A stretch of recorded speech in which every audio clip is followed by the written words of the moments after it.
back to my YouTube channel, and today we are going to implement the food details screen. So in the previous video we implemented the restaurant details screen, where basically we show you something like this. And now once user click on this item, we would want that user to navigate to the next screen with the food with the details of the food items. Okay, so let me show you the design. So if you look into this design, what we have is that we have pretty much same as both screens. The only difference is this section, this raw that we have in the bottom, and then this add to cart button in the bottom. Other than that, the design is pretty much same. So what I'm gonna do is that I'll reuse all these sections, like all these things that I have implemented, and to use that, to implement that, what we need to do is that first thing that we need to do is that we get over here into feature, create a new package, and create a package with the name of food item details, let's say, right? And now inside that, I'm gonna do is that I'll create a new composable, so that is going to be food details screen. Okay, this is going to be a file, and let me just slightly increase the font size of this. Okay, now over here we'll be creating a composable,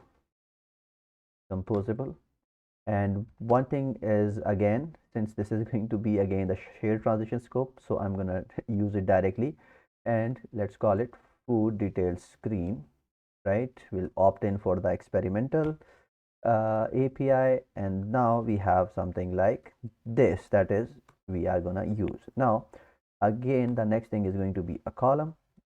This column, let's say, is going to be modifier dot fill max size, since it will cover everything. And now inside that, other than that, so basically now what we need over here is that first thing is that we need is a food item. That is important. The next thing that we need over here is the animated visibility that we will be using. And one more thing that we need is a nav controller. That is important. So these are the three things that we will need over here. And now inside this column section, let me just add some spacing to that. So now over here inside this column section, what we are gonna do is that first thing is that we will be saying sorry, that is going to be restaurant details header. Now you can see that it has like an image URL that you can use, food item dot image URL. Then it requires a restaurant ID, so you can pass a restaurant ID to this. And then for animated visibility, you can use the animated visibility on back and on favorites. That is basically for something that you can use. The next thing that we need is going to be restaurant details section. And over here, you know that what you can do is that you can add a pass a name for that. And then if you have some sort of food item dot descriptions that you can use, you'll use it. Restaurant ID is again important, so I'm going to say food item dot restaurant ID, and for this you can use it as animated visibility and scope. So these are the two things that we have, and this is basically more or less it will design this whole thing for me that we have. So like this upper section is now done. Now we need to implement this section, which we have the price and then the plus minus buttons for that. Okay, so to do that, what we need to do is that I'll create a raw, and that raw is supposed to be, let's say, modifier dot fill max width, right? Another thing is going to be padding. Let's add a padding of around 16 dp, which is pretty much what we will be using. And now this raw supposed to have two things. First thing is going to be a text, and that is going to be the price. For that, you're not gonna use the price with that, but yeah, that's one thing. We are gonna say color, and that color is going to be primary. So let's call it material theme dot color scheme dot primary. That's one thing. Second thing that we need over here is that we need to have a title, so I'm gonna say title medium for this, right? The next thing is going to be let's add a weight, so I'm adding a spacer with font weight 1 so that it covers all the in between spacing for that. And then what I'm going to do is that I'll create a raw, and then I'll say vertical alignment as alignment center vertically. And now over here what we are going to do is that I'm going to use an image painter resource. So I'm going to painter resource r.drawable.add as one button that I have, and then the next thing is going to be a spacer. Let's call it size. Right, import the R file, and then the next one is again an image that says painter resource r.drawable.minus, and that's going to be null. Okay, and let's add another spacer, and over here add a text that's let's have something like, let's say we have a wall count is equals to remember mutable state of 0. Okay, so we will be using this, and we'll use count dot value, that is something that it will be displayed in between these. Now we don't have this add and minus, so let's just go to resource and add those. I have exported it from the file, so you can also export it. I have this minus, so let's just use that. Then let's just go back to vector assets, click on that. I see add, let's call it add only, so that it is aligned to what I have, right? So now this is the section for that. The next thing, or let's say the last section that we have is, yeah, so over here I'll add another spacer and call it modifier dot weight as 1f, and then over here we can, what we can do is that we can create a button, right? And inside that button, let's create a raw. What do we have in the design? If you look into the design, it has a raw that has a button and then add to cart.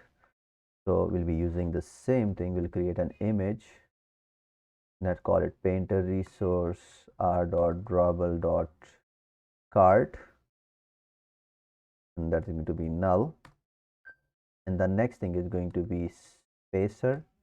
And after spacer, we'll say add to cart upper case, right? Body medium. That's what we should be doing, right? And now for the cart, I need that background image. Okay, now when I check over here, this is something that it should be. So I'm gonna say svg export cart.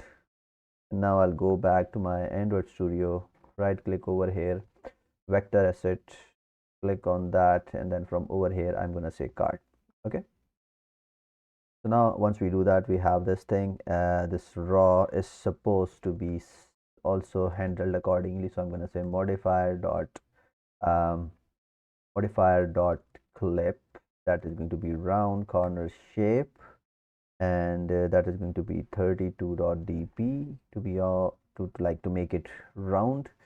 And we'll also make it like, I'll add a background color to this, and that is going to be primary color. So material theme dot color scheme dot primary. I think that should most probably help with what we wanted. We also want to have some modifier, so I'm going to add some padding, that is going to be 16.dp to this. Also over here, let's add some padding. So add some padding as horizontal to be 16.dp, so like it's take some space, or let's make it 8.dp, if not more.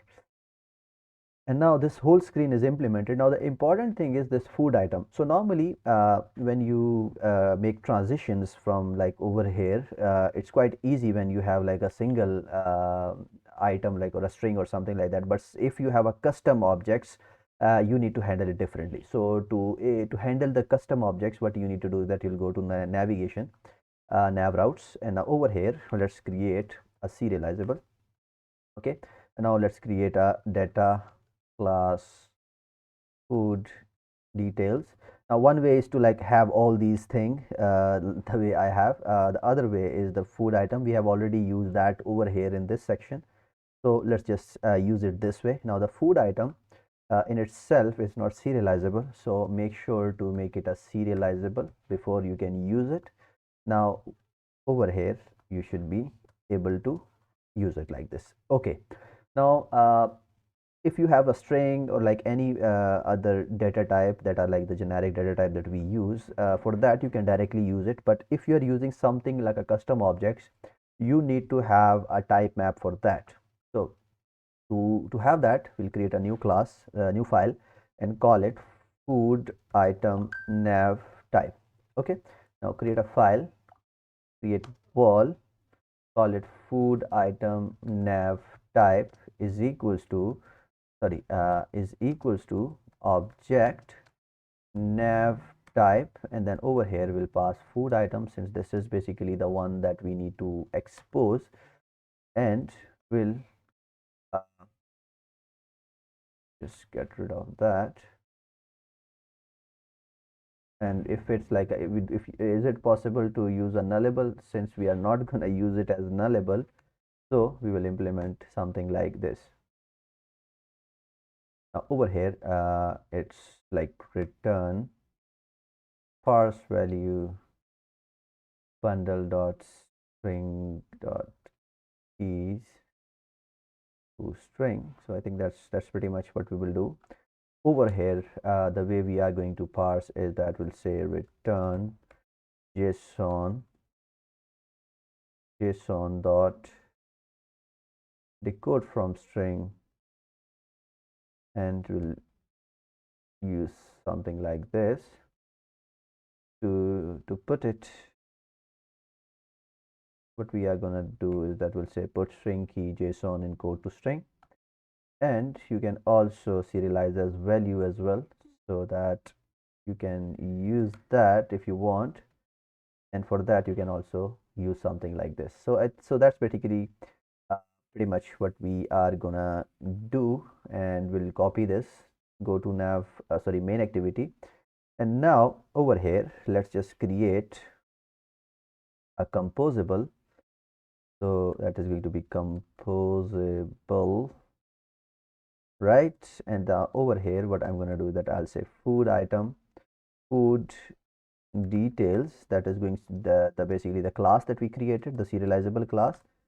And now we'll say wall route is equals to it dot to route, right? And then I'll be saying food details over here. And over here we need to define the type map. So type map is equals to map of type of, and then the type of is going to be food item, that is the one that we need, and that should equals to um, the food item nav type that we have created. So once you do that, you should be able to handle that. And now over here we will be just importing that food detail screen. We'll pass nav controller, the food item is gonna get it from this route, and then this. Okay, so now this is basically how we will be using it. And now the next thing that we need to do is that we need to go to the restaurant details screen, and when an item and a food item is clicked, we want to navigate, right? So to implement that, where is the list section? This is basically the food item view. We haven't added any on click functionality on that, so let's just call it clickable. And over here let's call it on click, something like this.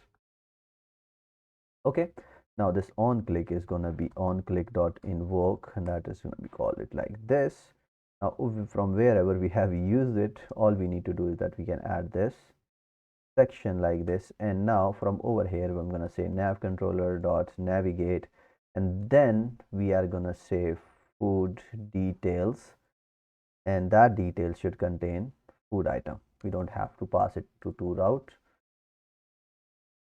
and we can take it outside the lambda file. Now what I did is that I used nav controller dot navigate. I passed the food item object. This is basically the same thing that we did for the restaurant details.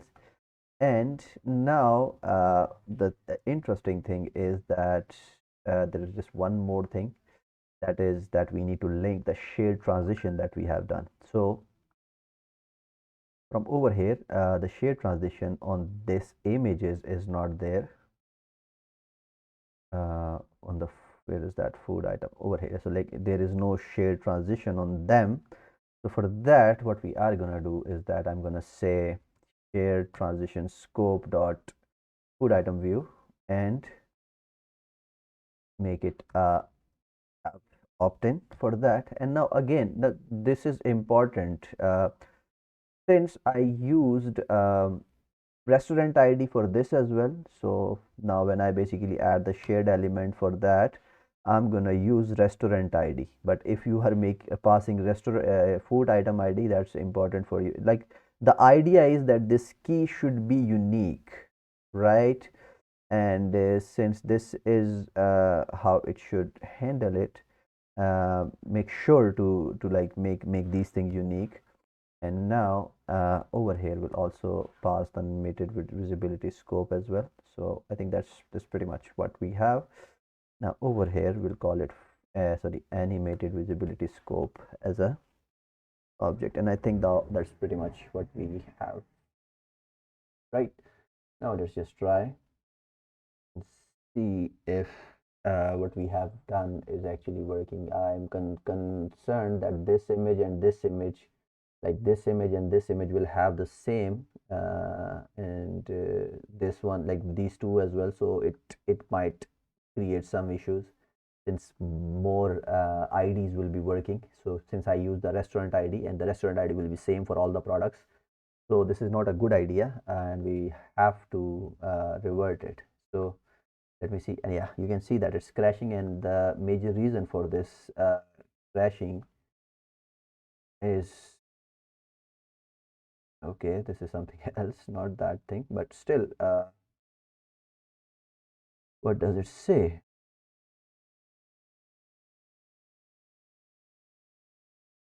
Okay, this image URL is basically a problem because it has slashes, and when there is a slash, it's not being handled like properly. So what we need to do is that when basically making this food item like serialize, we need to make sure that we handle the decoding, and when we are getting that, we need to make sure that we basically uh, fix that once that specific item is being done. Okay, so what I'm going to do is that I'm going to take that and call it serialize as value, pass that value into this, and when this item is being passed, this value dot copy is important, and then for image URL, we are gonna say URL encoder dot encode. That's something that we should be doing, and the reason that we are encoding is that so that the slashes that it have are being basically removed, right? So that is important. And the next thing is that when this is being getted, like when the item is being get, the one more thing that we need to do is that we need to make sure to decode that image URL back, so that we don't end up in a situation where we have that encoded URL. And now let me see if we are able to successfully navigate. We still have some issues, but I think we can look into that later on once we fix this one issue. Now I have this item, I click on this, and now you see we got some sort of transition issues. So the transition for this looks good. When I go back, it's like you see the transition is not properly working, and the reason it's not working is that we are using restaurant ID for all these items, which is not a good idea. So we need to fix that. To fix that, what we will be doing is that we'll go to food details screen, and rather than using this food item, what I'm gonna do is that I'm gonna say ID. So basically this is going to be food item ID. This is important. Then same for the name, that is also going to be ID. And when we are making this shared transition for the food item, where was that? I think over here, somewhere over here, for the inside the food item view, it should not be this. In fact, this should be ID like this. And for the name as well, where is the name? This is the name that we have, right? Now over here we'll add modifier dot shared element, and state is going to be this, and then make sure that there's an ID. Now when we run this time, it will not be mixing up all these things unless like the IDs are same of these products, but I hope they're not. uh, okay, now you can see the animation worked as expected. Now when I click on this is fine. We can go back, and it works from wherever. Like if I take an image from there, it will go back to that section. So yeah, so I think that's how it should be done. And then you can like click on these. Since these items are not clickable, we need to make them clickable. This text size should be slightly bigger.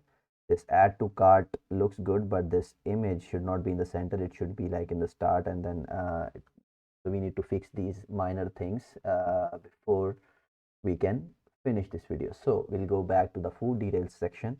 The first thing that we need to fix is that we need to make these buttons clickable. So to make them clickable, it's quite simple. We'll add modifier dot clickable, right? And for in case of plus, we'll add it, and then in case of minus, we'll make it minus. I'll definitely not not adding any more checks for this, but for now I think this should be enough. Now when we get over here to this, let's just try to understand what's going on. It should be padding, that is going to be 8, I think, from both sides. And then this is the image that we have. Padding horizontal is 8, which is fine, and I think that's now it should be fine when we implement this. Okay, and now you can see that we have these things pretty good. Navigations properly working as expected. The only thing is this card still have no spacing, which is weird. uh, let's just do one more thing. Make sure to center vertically, so all the items are centered vertically. And then we need to clean the build as well. And also in the title section, where we have this section, I think that is going to be at headline large. I think that should be enough for the price to be shown quite big. And now let's just run this once again.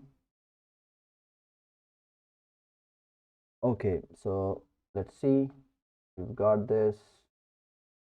Okay, now the button is adjusted, it looks good, and you can like click on these items and reduce those items, and they are pretty good. So this was pretty much what we had for this. It's also clickable. we need to make this centrally aligned, and that will be once we have this whole column as horizontally aligned, so that they are sent like horizontally aligned. And I think if I check that now, it should be that something like this. And now that's basically pretty much what we wanted to implement. If you look into this, so that was it for today. I hope you liked the video, and if you did, you know what to do. Like the video, comment down below, share the video, and I'll see you in the next video. So till then, happy coding. Bye. I hope you liked the video, and if you did, please like the video, comment down below, and share the video with your friends. For similar content, you can subscribe to my channel. You can also follow me on Instagram, and if you have any queries, you can join my Discord server where we discuss different kind of things. So thank you so much for watching the video. Have a great day. Bye.